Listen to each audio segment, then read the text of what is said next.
I built this place to share. It is an extension of what I do as a painter and a sculptor and architectural designer.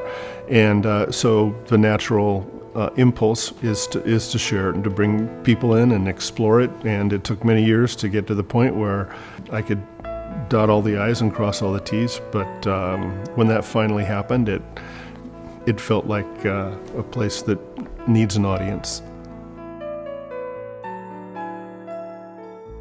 We have an amazing community here. We have a wonderful group of nonprofits.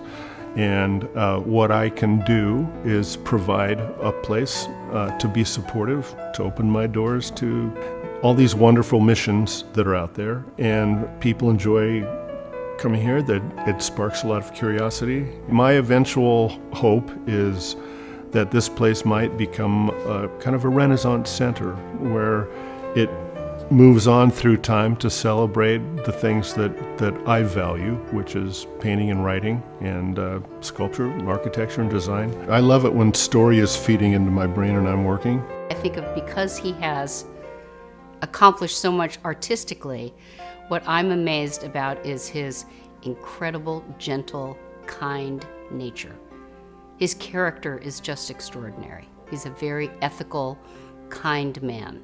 He's a real gentleman, and obviously when you look at the Moon House and what he's created, you know, he has a great creative mind and a really big heart.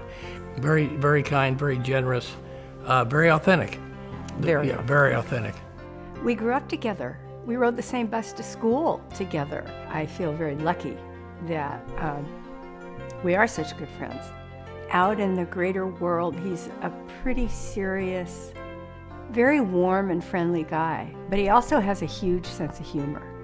And we can laugh and laugh and laugh just over silly things. You know, he can be really goofy. And I love that because he makes me laugh. He is one of the most ethical people you will ever know. He's genuinely a good human being. And of course, once you go to the Moon House, then you have a whole different experience of Doug in terms of appreciating his artistic skill. I would think that most people, they think of Doug as an artist and aren't aware of his writing side. And his literature skills are just amazing, really broad. And they represent, I think, the same as his artistic skills, because everything is multi-layered. So in his paintings, you see an initial layer, and then suddenly you look down and you see 5 more things going on, and the same in the evolution of his novels. And Doug is just remarkable. It's like both sides of his brain are functioning way beyond the normal human in every aspect of what he does. And I mean, you know, from thank you notes to looking at how he designed this house, how he built this house. When he shares his event space with groups of people, he also gets to share his art. I mean, you look around, this whole house is his art. I think this house is his masterpiece. That's what I've always called it. I think the community must now begin to see who Doug Wilson is, because it's wonderful to go in that house and see what he's done. You know, he made all that stuff. That's phenomenal to see what he has done in there. He wants to be a part of the community. He wants to be able to give back in a way that's meaningful. And I think he's found a very special way. And I don't think he realizes how huge it is that he gives this event space to people. He grew up loving reading, and he wants children to have the same experience. He wants everybody to have the same experience.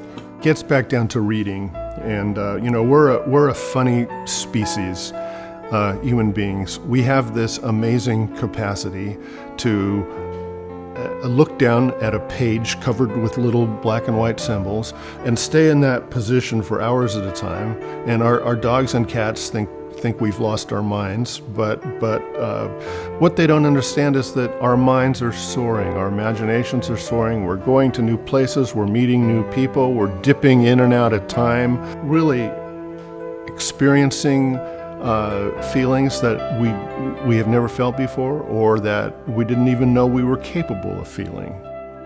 And I would love somehow for every kid to get out of reading what I have, to understand early on that they have within them not just one world, but many. And when a tool comes along to help jumpstart their imagination and their sense of discovery, and to light the fuse of curiosity through reading, and now I'm talking about Kids Scoop News, I'm head over heels on board. It's about introducing kids to the bounty of their own minds, and so Sonoma, let's get on board.